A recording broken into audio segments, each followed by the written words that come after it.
Hello, everybody, and welcome to a very special edition of our Happy Hour Live.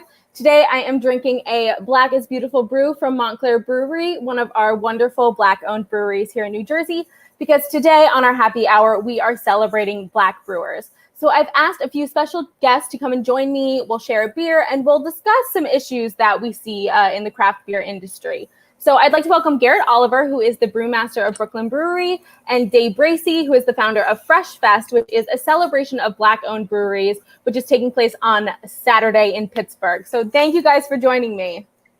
Good to be here. Thank you for having me. Okay, so before we get into it, tell me what you're drinking. So I know, Day, you have a drink. You got Wise Words. It's one of the collaborations for the fest. It's between War Cloud Brewing, a Black-owned brewery out in California, and Dancing Moon Brewery here in Pittsburgh. And the label, all of our collab labels are designed by Black artists. I'm super excited about this one. I actually got a T-shirt that looks like this. I love it. It's an 8% DIPA, and it's delicious. Awesome, Garrett. What are you bringing to our happy hour? Well, this is a beer from Brooklyn Brewery and Weldworks called Boundary Spell IPA, and this is kind of an IPA saison hybrid with the great guys at Weldworks out in Greeley, Colorado, and all the funds from this beer go to support the Service Workers Coalition, who are a mutual aid society out of New York. People who worked in the hospitality industry, all in there helping out each other. So that's great, and we're glad to be able to make a nice big contribution to them and their excellent work. I love that. Virtual cheers, everybody. We'll clink. Cheers. All right, and I should say that the Black is Beautiful. All of the proceeds go to Black Lives Matter at Montclair Brewery, which is where I got my beer today. So to give some context to our discussion, a 2018 study by the Brewers Association found that Black people make up only 19.3% of craft brewery employees and only 1% of craft brewery owners. So we're dealing with a big disparity there. So Garrett, can you get us started and tell us what your experience was like, becoming a brewer in a largely white industry? Well, I would say also this, that, in the brew house itself, not only is the percentage below 1% of actual brewers in the brew house, but also in 30 years of sitting in the chair as brewmaster, I have not had a single African-American applicant for a brewing position. Now, one might think, well, the reason for this, and my entire career has gone by like that the reason is, that must be that because Black people are not interested in craft beer. And, I might have thought that at a time too.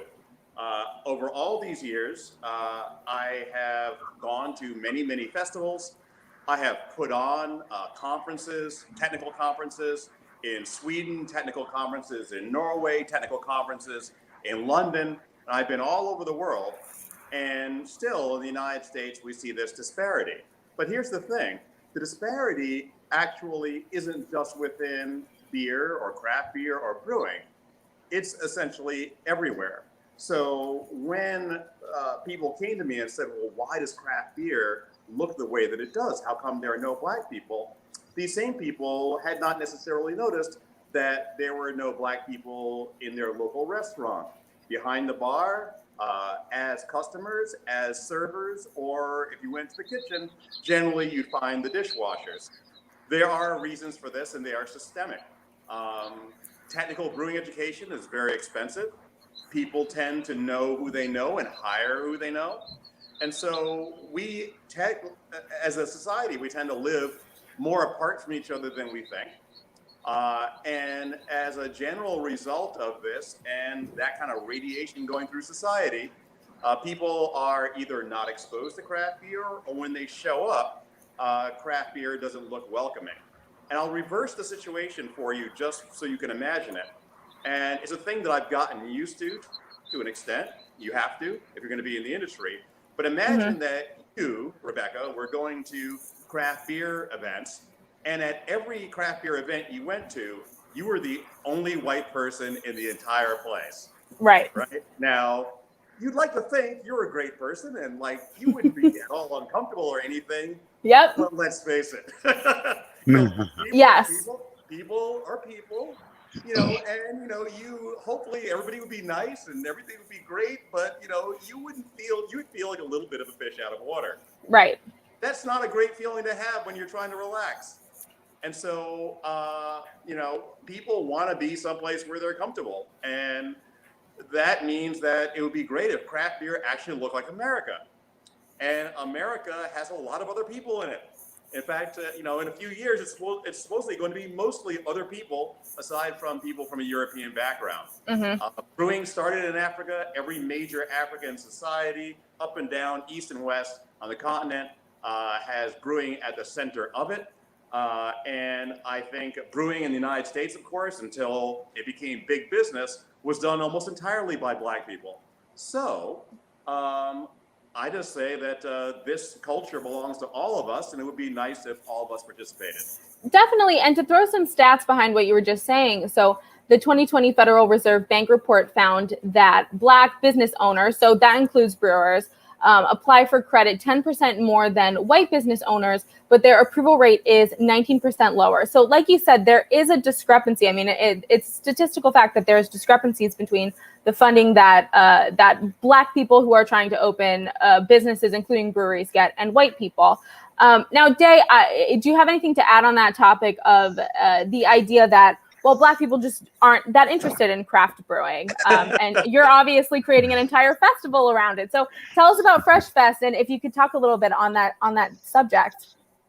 Yeah. So as Mr. Oliver was saying, it's very uncomfortable to be the only person, in a brewery. It's dangerous to leave our neighborhoods and go into white neighborhoods. I don't know if you've watched any of the cell phone footage that has come out over the last 10 years, but a lot of Black people are dying needlessly in the streets, jogging, to a place, routine traffic stop, Skittles, holding cell phones. So, there's real inherent danger in going into an all white neighborhood. And, as Ms. All was saying as well, economically, it's a luxury item. So you have, disparity here in America. We are the most disenfranchised group here in America. So, a $6, a $6 draft might be a little pricey. $20 for a 4-pack, in an economically disparaged neighborhood might be a little tough. And that's even if it comes to our neighborhood, because typically when a brewery comes to our neighborhood, it's a harbinger of gentrification. So even if we're there, when they come, we're not there long after they move in. And, it's been, as he was saying, rarely do, they hire within the community. Wherever they go to the folks and say, hey, we're coming in, we want to be good neighbors. How do we bring you into the fold? They typically hire people that they know. And, a coffee shop opens up down the street, and then, it's White City. So, we have to leave our neighborhoods. We have to be uncomfortable if we want to get into this craft beer industry. And, and then a lot of the flavors. So, our target demographic is Black women.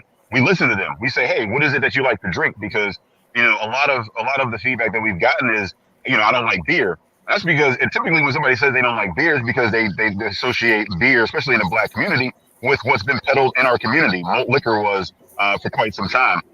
So they think beer tastes like Colt 45, Budweiser, or, some of the, Hop Devil, because for a long time, the craft industry had kind of this, a little, they were this kind of, like, telling people, like, if you don't like hops, you don't like beer. You know what I mean? Like, right. your taste buds aren't refined. And in reality, beer could taste like anything. Beer could taste like any food that you want. It could taste like whatever your favorite cocktail is. I mean, it could taste like, whatever. And it takes somebody to listen. So, we have over the last couple of years with this festival brought in a lot of people from the Black community, listen to what they like to drink, crafted beers behind that, and have been able to make inroads into, folks saying, what, maybe I do like craft beer. Right. And not only craft beer, but maybe there's some opportunity in this industry, because even if I'm not brewing, maybe I could do many of the other multitude of things that happen around the brewery in order to make that beer or brewery successful. Right. So let's talk a little bit about marketing, which you touched on. So if I'm looking at a brewery and I'm only seeing white people in the tap room, I'm only seeing, white hands holding up a can of beer. That's obviously there's a marketing gap. And like you said, malt liquor was more marketed towards Black people. So when we're talking about marketing, what can breweries do to make sure that their clientele and their communities feel more included? And specifically when we're talking about breweries that come into largely Black neighborhoods, and then you have the issue of gentrification. So Garrett, can you talk a little bit about that, how marketing plays into this disparity? Well, it does play in, and certainly, if you are a white brewery owner and you just basically get your employees and their friends, and they all basically look like you, for your advertising or your marketing, you're not going to have an image which represents a welcoming quality, to the Black community. Similarly, women were also disparaged directly sometimes by big brewery advertising over the years, and then disparaged in a way by neglect by craft brewers. Who basically said, look, we just started this brewery, we don't have any money, we put everything we have into it, and if we're going to do any marketing, we're going to fish where the fish are. And where are the fish? Well, the ones we can see are over here, so that's where we're going to put all of our resources. And to a certain extent, that's not unreasonable. Even at a larger craft brewery like Brooklyn Brewery, we don't have television commercials or print advertising or whatever else. We just see, okay, we open the doors and who comes in the door? And there you go, look at the picture. Now, You'll see some people of various backgrounds. We have a huge number of foreigners who come to Brooklyn Brewery. We get so many Brazilians that we've actually given tours in Brazilian Portuguese. So we have a very variegated group of people. But by and large, what we find that it takes is actual outreach. You can make an argument. It's like, oh, well, the door is open and we're all very nice and everybody should show up. But again, imagine if that picture showed a room full of Black people. You might wonder whether or not everything is going to be cool if you go in there, right? You don't know everybody in there, and you're going to have an automatic reaction no matter how open-minded and liberal you may feel that you are. So I think you gotta realize that people are not doing this intentionally. It's just kind of the way America is and the way people act when they're just chilling out and not paying attention. And this happens everywhere. I have to say, I've probably done it, right? Here comes a person to the table. Maybe she is African American, and I'm studying the wine list. And she says to me, can I help you with the wine list? Now what happens? Okay. You're not paying attention. You're not being conscious of what's going on. You look up, you look at her, and you look at the guy over there who happens to be of a European background, and you say, yeah, actually, can you get me the sommelier? Did it occur to you that maybe she is the sommelier, which is why she asked you if she could help you with the wine list? Now, I know that I've done that, not in recent years, but you can be sure that I've done that. With women entirely. This is a bias that comes in, you absorb it like air, you can't smell it, you can't taste it, it's everywhere and it's in you. And if you're not paying attention, you're gonna do that. And when you do that, she's gonna remember it. She's gonna remember that. And so what we're trying to do through what Day is doing with his festival and through what I'm doing with the Michael Jackson Foundation for Brewing and Distilling is to actually make this thing more inclusive and invite people in, because sometimes they do need an invitation. When Dave first got in touch with me, Dave's not going to throw me under the bus, so I'll throw myself under the bus. Dave came and said, hey, would you like to come to our African American Beer Festival? And I said to myself, African American Beer Festival? Why would I want to go to an African American Beer Festival? I am Black and I go to beer festivals and everybody's really nice. What's the problem? Why do you need that? And so I saw it as a segregated beer festival, and I didn't want to go to a segregated beer festival in Pittsburgh on Saturday. It's not easy to get to Pittsburgh from New York. So I'm like, on Saturday in August, when maybe somebody's going to invite me to a beach house? Like, no, I'm not going there. And then last year I did go. And I have to say it was one of the most beautiful days that I have ever had in my brewing career. It was not a segregated beer festival. It was, in fact, the most integrated beer festival I had ever seen, because it did also have 30% of other people. And right. At the other beer festivals, you don't see 30% of anybody else. There were lots of women, there were gay people, there were trans people. Everybody was being themselves and having a great time, and there wasn't a bad vibe in the entire place. And I said, everybody was like, damn, this is beautiful. You know, this is actually beautiful. And it's like, America is beautiful. Why don't we just invite everybody, and guess what? They'll show up and they'll drink some great beers and they'll have a good time. Why do we not see everybody else?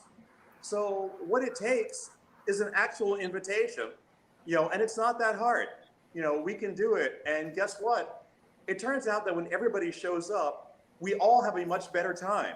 You don't even realize the fact that you're missing everybody else because you're used to not seeing them. But when they show up and the beer festival actually looks like America, it's unbelievable. Definitely. And Day, I mean, you touch on so many great things. And I think a lot of it is, as a white person, I need to reckon with my inherited biases that I have growing up in America. And we all do. So it's not just, oh, I'm not racist. It's going out and we hear that token word of being anti-racist now. So Day, obviously you have Fresh Fest coming up, and Garrett, obviously loved it and had such a great time. So when you are putting this together and you're doing your own marketing for this, how are you going out into the community, and what difference has that made for your festival as far as diversity goes and inclusiveness and just the general atmosphere? Well, I mean, a lot of people ask, like, how do we market to Black people, and how do we get more Black people in the tap room? And to be quite honest, pay Black people. I mean, we go into, when we go and when we say we target Black women, we target Black women with opportunity. We see, them running a small business, and we say, hey, I love what you're doing there. How can the beer industry help you do what you're already doing? And that's what we do. We go to the Black community and we say, hey, how can we utilize these connections, these funds, these resources to enhance what you're already doing? Far too often people come in and they go, hey, you want to buy my beer, or you want to, they're looking for something. They want something from the community. We go to the community and we offer something with no strings attached. Do you want a beer? You want your own beer? You want some free marketing? Do you want to be paid to make a label for a brewery? Do you want to, collab on a project that's going to raise some awareness for what you're doing? And, we find that people respond to that, because white people don't drink beer because they love the taste. White people drink craft beer because they love the opportunity. People love the fact that they know the brewer that's brewing that beer. They know the money is staying in their community. It has that feel of like, oh, well, they might sponsor my softball team. That's what like craft beer is. It's the opportunity that it provides. It's such a thing that if you get too big, you become shunned. Like, it's like, you're selling out. It becomes a thing, because really the inherent value of craft beer is not only just the variety of flavor. I love beer. I love all of the flavors, the varieties that come with it. But what I love most, and the thing that brought me to craft beer, was the fact that these are hometown heroes that I can support, and then thus will support me and my career. So once we started getting support from the craft beer community, we became advocates for the craft beer community, and then to our community, and saying, hey, look at all these opportunities out here. And that is where we found the most success. That's why, when we look at these collabs, when we look at the labels, when we pay all of our artists to perform, we pay folks to show up and work, work the desk there. We pay Black people to show up and vend their food and give them an opportunity to do that. We provide opportunity to the community. And honestly, it's easy after that. I mean, calling somebody up and saying, hey, do you want some opportunity? And like, back to that whole, like, oh, well, maybe Black people don't like craft beer. People don't know that craft beer is even an option for them in our communities. Typically, we're told in our communities that you either need to rap or dribble a ball in order to get out.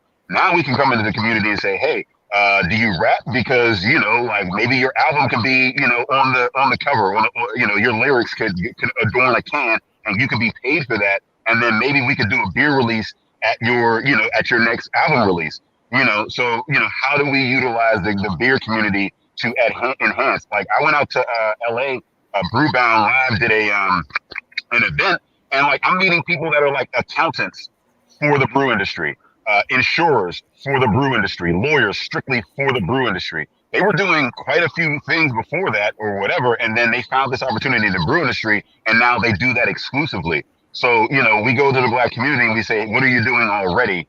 How can we enhance that? Or, hey, maybe, you're kind of looking for a career change because we live in a gig economy. Maybe have you tried, looking at the brew industry and the many opportunities therein? Are you a farmer? Because they love hops. Like you can grow that, So, that's really how we found our success is by marketing opportunity and then allowing the creativity that is in the Black community. Because, if it's pop culture, there's Black people there, so we already are highly sought after in most pop cultures and most industries. So, when the industry is now starting to, in a sense, plateau and look for other people, we're now saying, we know that you are going to do that. We know you're coming to our community, but we need you to be genuine. We need you to offer opportunity. We don't want you to come in and just sell more liquor, drop off a couple of cases for us to buy. We want you to come over and drop off a couple of applications to your brewery. Mm-hmm. You see what I'm saying? And that seems to have resonated throughout the country.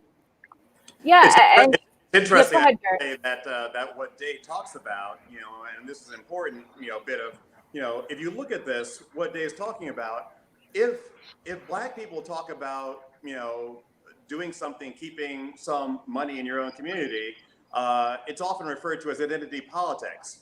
But if everybody else does it, it's called the locavore movement, right? And it does exactly the same thing, but people will change the words, and it will be a different word that gives you a different feel. So, if what Dave's talking about bothers you, think of it as the locavore movement, right. Among breweries in this area, and you will understand it perfectly. And this is a thing that we are pushing forward, through my foundation now. Yeah, so please tell me a little bit about the Michael Jackson Foundation for Brewing and Distilling. So we've been talking a lot about funding and how important it is to hire Black people, give loans to Black businesses, Black breweries. So how is, and also, not taking the gas pedal off of these things. So Black Lives Matter is in the news a lot right now. We're in a time of social change, but those tend to ebb and flow. So tell me about the Michael Jackson Foundation and how that's going to keep the pressure on and, continue to support the next generation of brewers.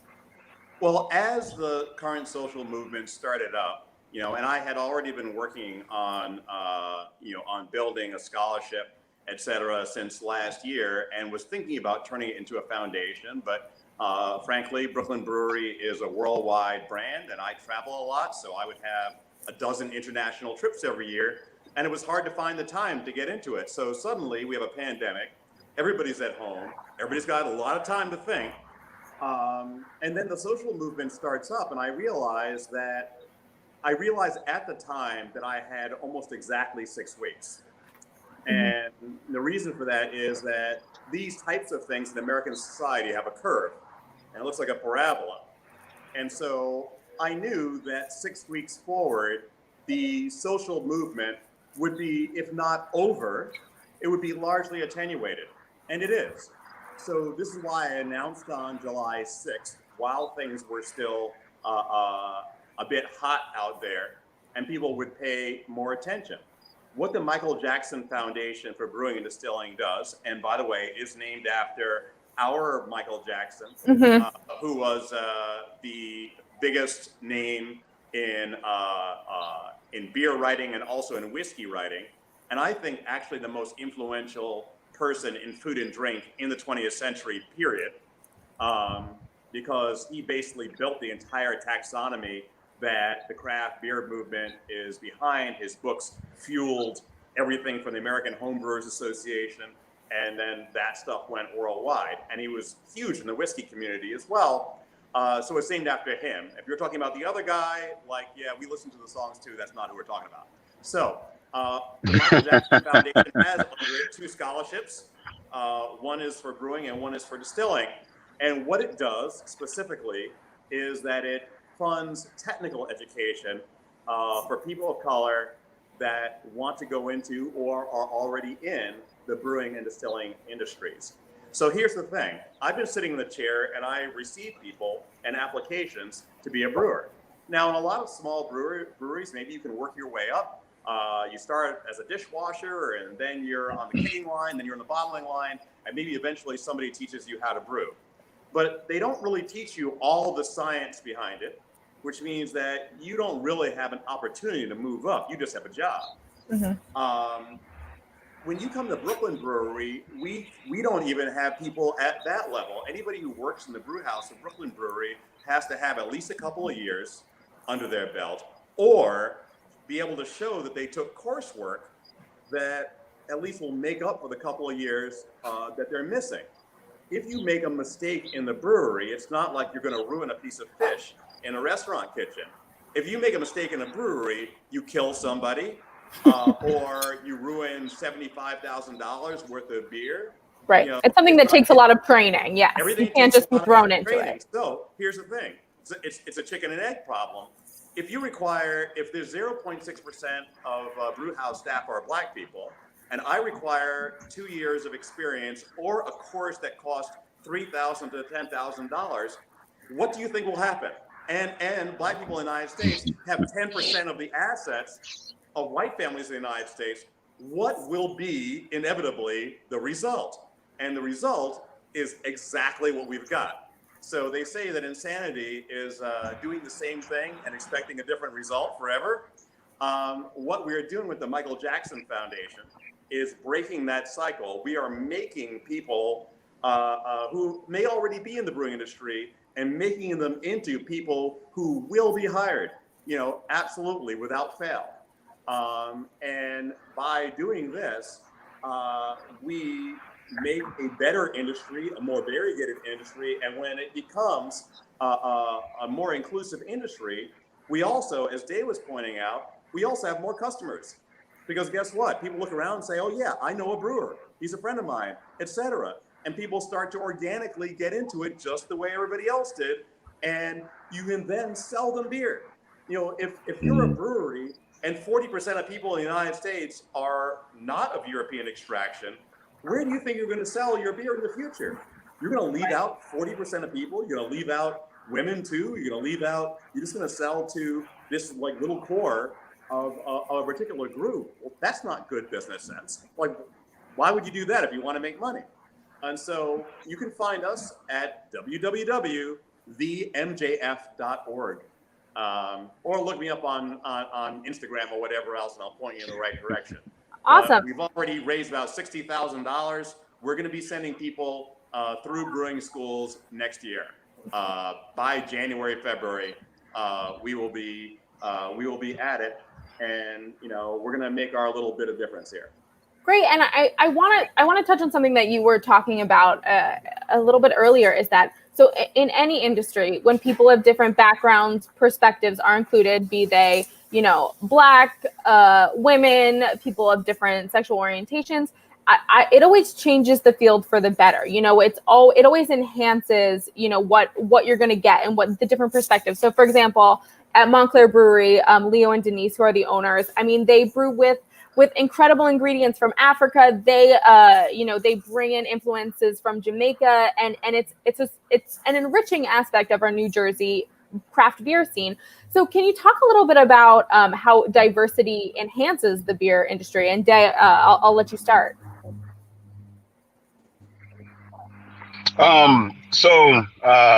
Before we started Fresh Fest, the craft beer model was get a parking lot, fill it with beer guys, maybe a reggae band, and then talk about beerly for hours. And that worked for however long, but it varies. That was in the beer, it didn't attract a lot of people. Fresh Fest, I may have been to about 5 beer festivals, because the first time I was there, I was like, oh my God, I can't believe I can drink all this beer. But like after like the second or third time, I was like, is that it? Like, is that all we get to do for 2 hours? So, we brought in more. We brought in music. We brought in art. We brought in variety of foods and these collabs and these stories, because we looked at it from a different perspective, a perspective that wasn't there before.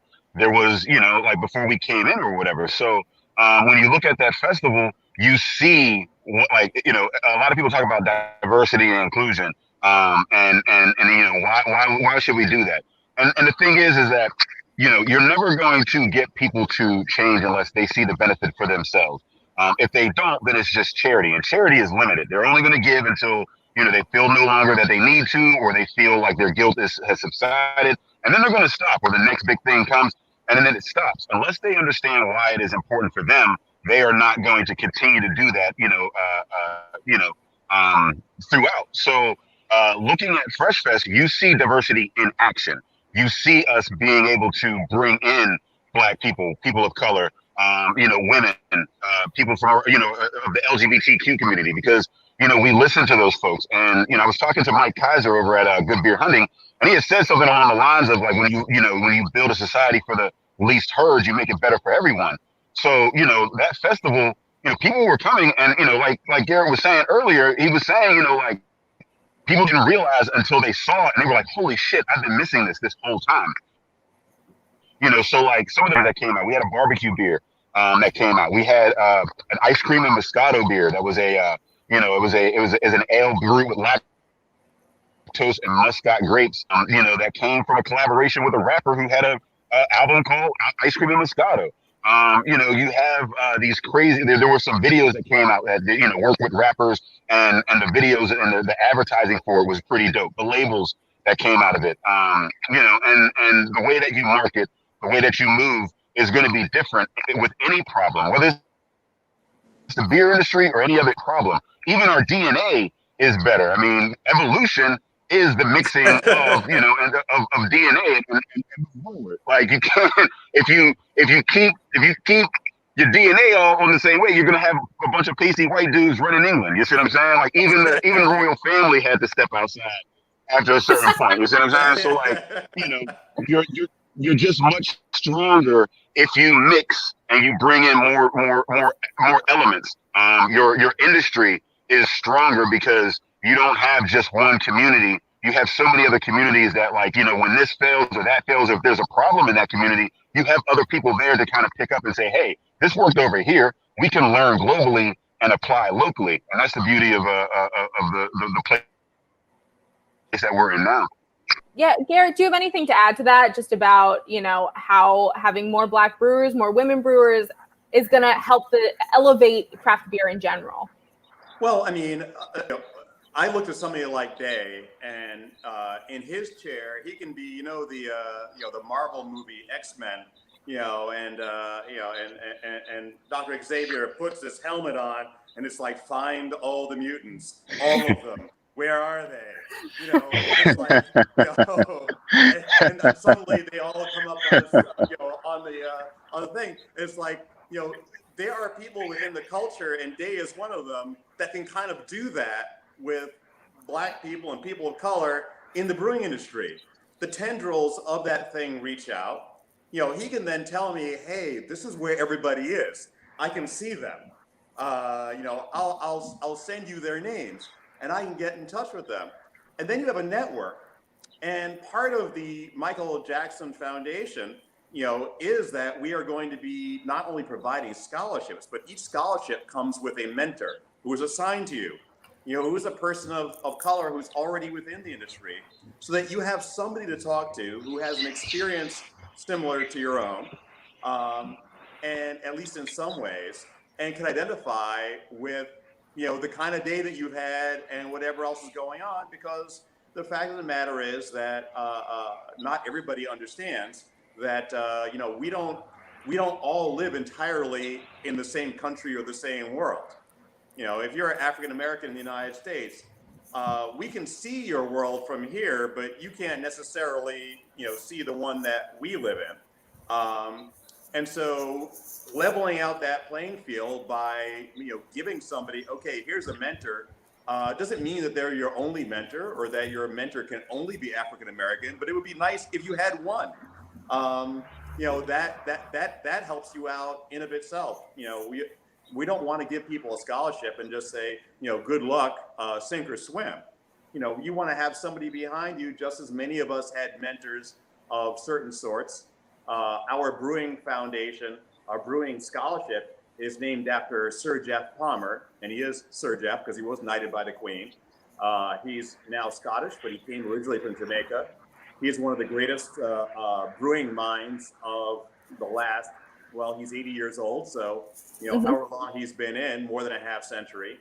If you go to the UK, everybody knows who Sir Jeff is. And I met him at the Scottish Brewing Awards a few years ago when I was officiating. And, he's the guy who's been given essentially the Nobel Prize for brewing in the UK and is also a tireless civil rights campaigner and has become a mentor to me. So I've spent hours with him on Zoom talking about these issues and how we can make a difference for people. And part of the architecture of what we're doing is based on some stuff that he told me with his many, many years of experience of coming up through this. Because I had my years of being looked through, of not being seen. It doesn't happen the way that it used to, because when I walk into a room, into a restaurant or into a brewery, people tend to know who I am. But that is not the way it is for other people coming up. And so, if you give somebody that background, you say, well, yes, I'm so-and-so, and I just did the American Brewers Guild course. We take that in breweries, we take that seriously. It's like, all right, you're a serious person, where we don't, this is the way things happen. If you know the wine world, those certifications and everything that all the letters people put after their names, that stuff matters. It matters in a really big way. Whether you get hired for anything from publicity to being a sommelier to being a wine buyer, if you have nothing, no education to show, in your area, you're not going to do as well. And so we'll, as we do this, there are going to be many, many paths to diversity and inclusion inside the industry. The one that we're doing is very narrow, it's very specific, and it's one lever to move. Day has another. People like Dr. J. Nicole Beckham has other levers. There are, I'm stepping into a spot or into a stream that, people like Day have already been on. And people like Dr. Beckham have already been on. And stepping up to do my part, because it turns out that even if you are Black, anti-racism is work. It's work. It doesn't just happen, because, if it just happened, then by being here for 30 years and being highly visible, well, everybody would know about craft beer and everybody would be into it already and everybody would feel included because, look, we saw Garrett. It doesn't work that way.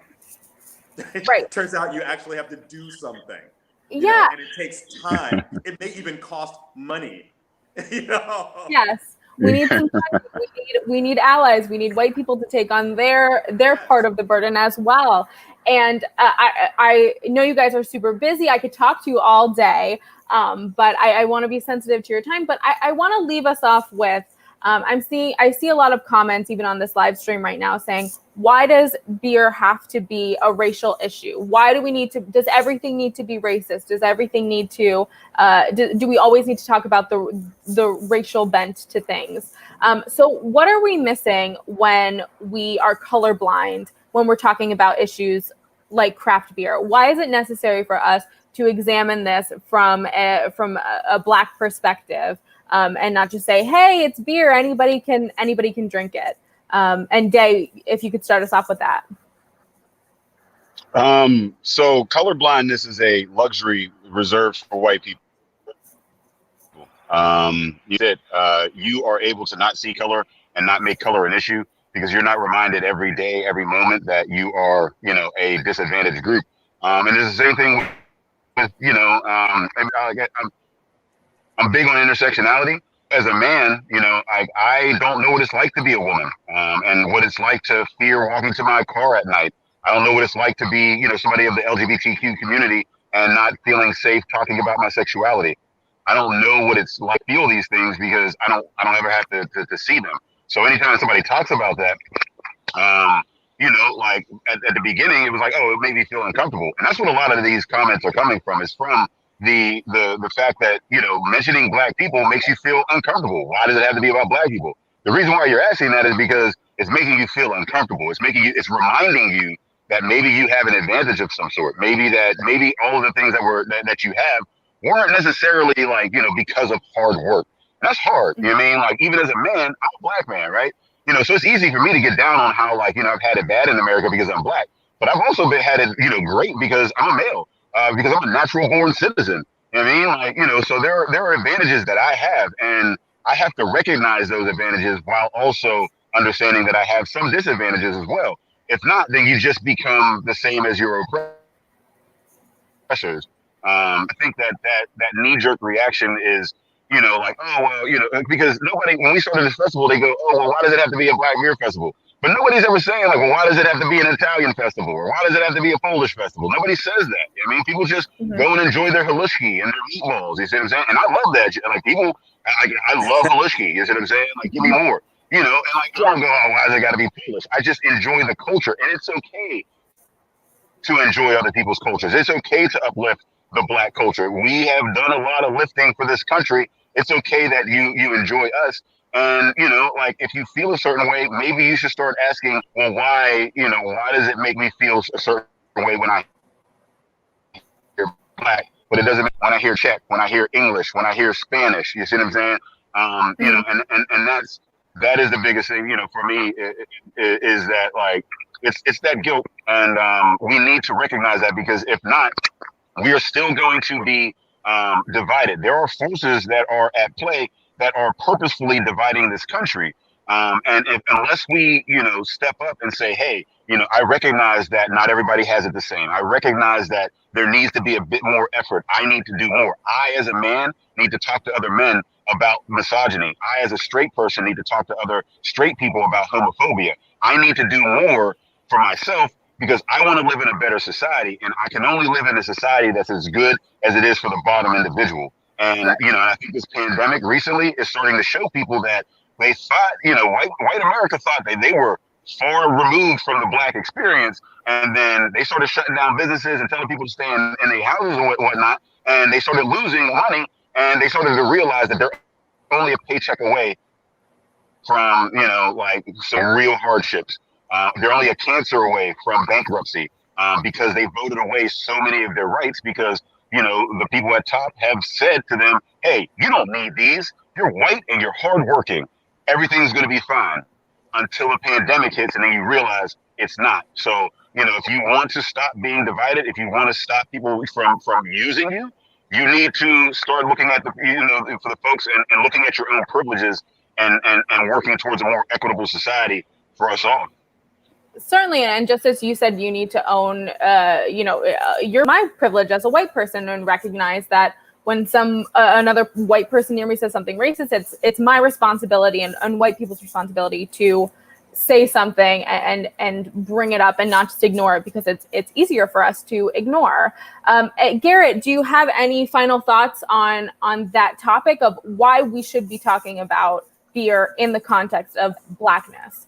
Well, the fact of the matter is that, it was the writer David Sedaris. I saw him speak once, and he was living, with his boyfriend in France, and he came back to the United States, and he flew to the airport, and he said, as soon as I got back, within 15 or 20 minutes, I felt the heavy, wet, damp blanket of race fall over me. And when you travel a lot, you understand that, like I said, it's like air. It's everywhere, and it's everything. And in this country, whether we like it or not, race, gender, sexual orientation, these are all like major issues for the way people look at other people, and whether they're going to hire them, and whether or not they're going to lend them money, and whether or not they're going to give them educational opportunities, et cetera. So, and also the thing is, though, that most people are actually decent, and they will enjoy themselves better if they are not in a room full of people who are exactly like them. I don't think that many white men will have had the experience, say, of being brewmaster and having reporters show up, not one, but dozens of times, and walk right past you and go to your white assistant and say, "Hello, Garrett, nice to meet you."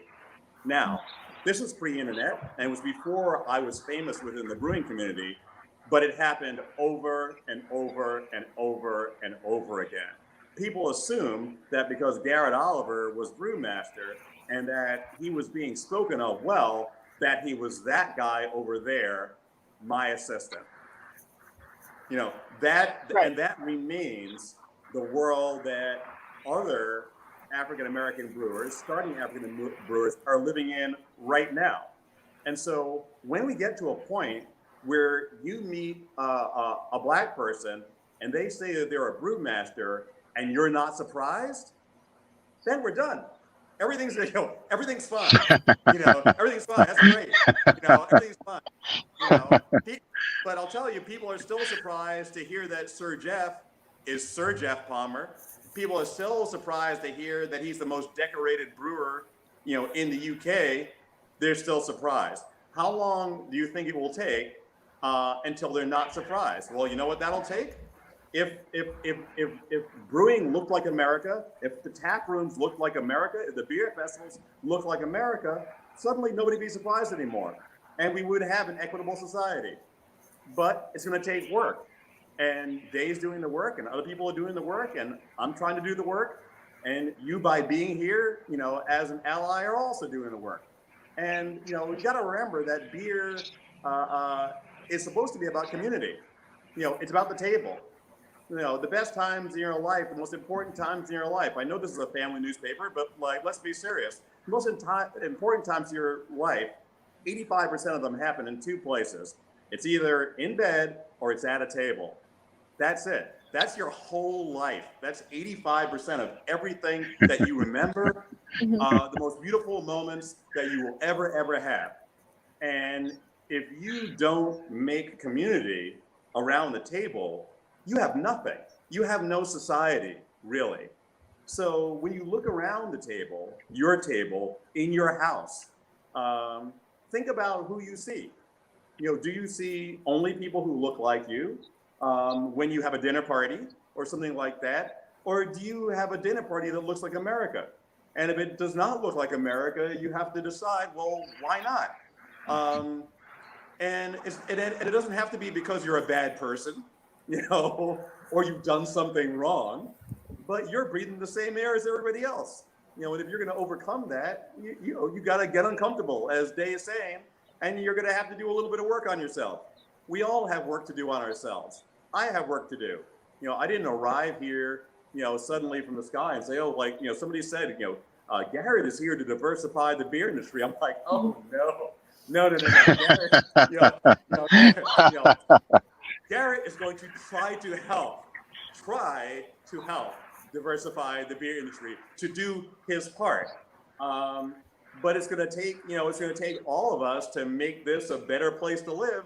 And, when it happens, we're all going to have a better time, and a good time is what beer is actually about, so I don't want to see a room forever in anything that's only full of black people or only full of white people. I would like to be in places that look like America, and feel like America. And America's a great country. And, I think that, if you want America to become what it claims to be in the world, if we want to become the industry that we think we see when we look in the mirror, but in fact we don't, then we got to do a little bit of work. But it's fine. It'll be fun. It'll be fun to see people getting ahead. Well, I want to thank you both so much for, first of all, doing the work, and second of all, joining me today and shedding some light on this issue. Garrett, thank you so much. Day, best of luck with the Fresh Fest. Again, that's happening on Saturday, so if you're in the Pittsburgh area, check it out. And then thank you guys so much, really. It's going to be digital, so you can check out Fresh Fest wherever you are. There you go. You'll see me all around the globe. And so they're like, you don't see the same shirt. one of the things I don't do any laundry. They saw this shirt last year. It's like I know it from the pictures. Careful about that. Dave thinks I got one shirt now. I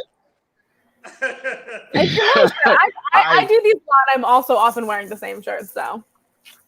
I will be wearing the same shirt on Saturday, so do not expect a different. Don't expect a different shirt. I can't even guarantee I'm a shower, man. But I'm gonna be there. You're not gonna sleep from now until Saturday. Awesome. Well, thank you guys again so much. We really appreciate it. Okay. Well, thanks very much, Rebecca. Good to see you. Thank you. See you on Saturday. All right, so we want to thank you so much for joining us. You can check out Brooklyn Brewery next time you're in Brooklyn. Again, Fresh Fest is taking place on Saturday in Pittsburgh. And if you're interested in learning more about diversity in brewing, check out your local USA Today site for a more in-depth story. We've launched a story specific to a bunch of states today, so you can find that at your local site. And thank you for joining me. Cheers.